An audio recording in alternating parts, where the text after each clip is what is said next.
Chapter 23, Sunday. At the hospital, Daisy Duncan is extremely worried. She doesn't know what else to do. She has been watching the clock closely. Her son Ethan's condition hasn't changed, and the 24 to 48-hour window is slowly coming to a close. Both her and her husband have prayed in the chapel, talked in Ethan's ear words of encouragement, and walked up and down the halls trying to comfort each other.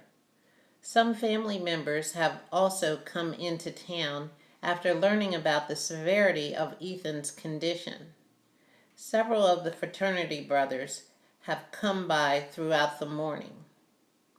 Teddy has been there the most. When he sees Mr. Duncan, he is very apologetic and asks if there is anything he can do for him. Mr. Duncan just asked him to pray for his son. So, Teddy did as Mr. Duncan asked. He went down to the chapel to pray for his friend Ethan. Holly gets up really early. She makes a point to get her run in, hoping this will relax her. When she comes back to the apartment, she takes a shower and watches Joel Osteen on the television. Her to-do list for the day is studying and later on going to the hospital with Destiny to see Ethan. Laura's designated study area is the living room, while Holly's is the kitchen nook. Holly opens her laptop and notices she has 8 new subscribers to her blog. She is happy, but focuses her attention on studying for her finals. For the next 3 hours, both Holly and Laura are heavily concentrating on their classes.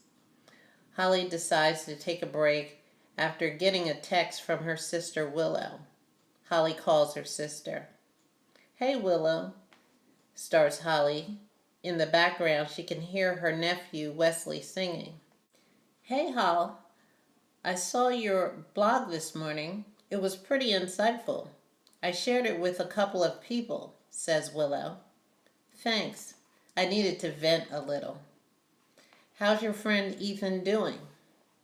"There hasn't been much change in his condition. Destiny and I are going to visit him later today."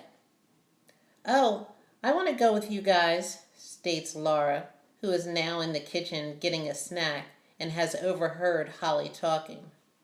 "No problem. You can go with us," Holly says to Laura. "Well, I will be praying for him," replies Willow. Wesley is still humming and singing in the background. "Your nephew can't stop singing. We're blessed in the city, we're blessed in the field. They sang that song by Fred Hammond in church today. Come here, Wesley. Say hello to Auntie." Wesley comes over to the phone, still singing. "Hey, Wes," says Holly, trying to get Wesley's attention, but to no avail. Holly smiles and puts her cell on speaker so Laura can hear her nephew singing. She laughs and smiles too. After a minute of just listening to Wesley sing the same words over and over again, Holly tells him she has to go. Wesley continues to sing as Willow gets back on the phone and tells her sister goodbye. Holly and Laura have a good laugh before they get back to studying for a couple of hours. Afterwards, Destiny meets them in the lobby. They get something to eat and then head to the hospital. Mrs. Duncan sees the 3 ladies as they are headed towards the waiting room. She recognizes Holly and Laura from the brief visit to her home over the Thanksgiving holiday. Holly introduces Mrs. Duncan to Destiny.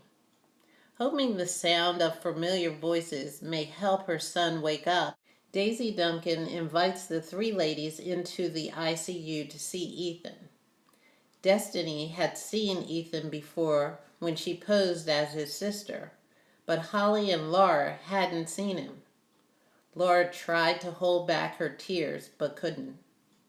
Destiny went over to him and stroked some of his hair and tells him to be strong. Holly just looks at Ethan, getting a flashback of the incident that put him there. She takes a deep breath, then sees his mother worried as she stands in front of his bed. She touches his arm and out of the blue starts humming and singing, "Yes, Jesus loves you, Ethan." Thankfully, Destiny picks up the melody and sings the song because Holly can't carry a tune. Laura joins in, and so do Mr. and Mrs. Duncan. When they are finished, there is still no change in Ethan, but it brings a smile to the Duncans' face for a moment. The three ladies leave and go down to the chapel.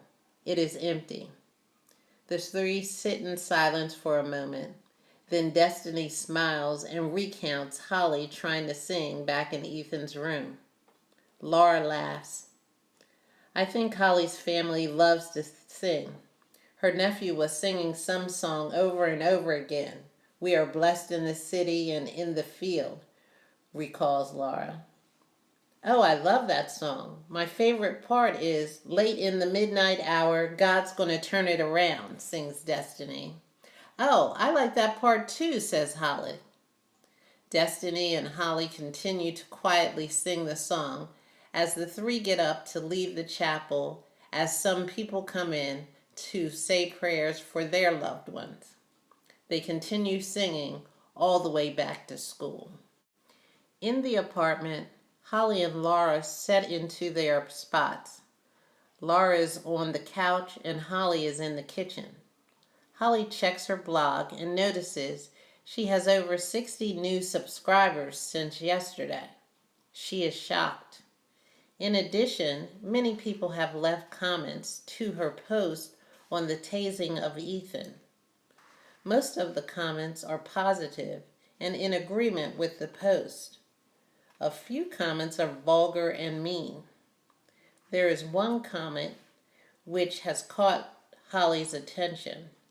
The profile image on the comment is a little boy in an oversized policeman hat, and the name is Adams 12.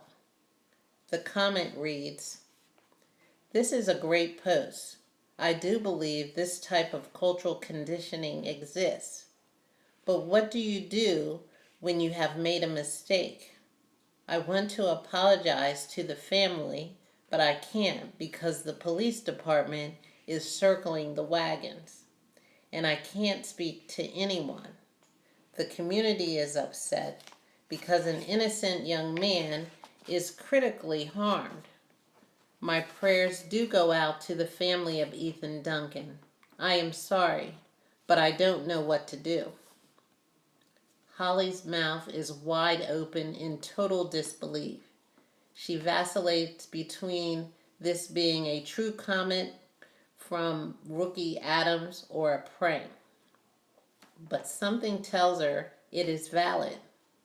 Unfortunately, she must put the ideal aside for now and get back to work because she has a lot of studying to do.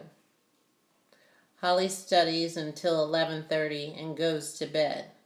She hasn't fallen asleep yet when she receives a text from Teddy. It reads, "Ethan woke up." He has sent the text to everyone he knows. Holly looks at her cell and it is 12:47. Holly forwards the text to Destiny, highlighting the time with the capture of "Late in the midnight hour, God's gonna turn it around." Her text back reads, "You got that right."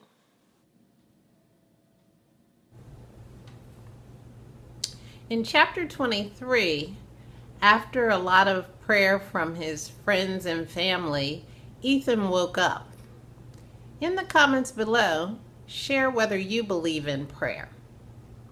See you in chapter 24.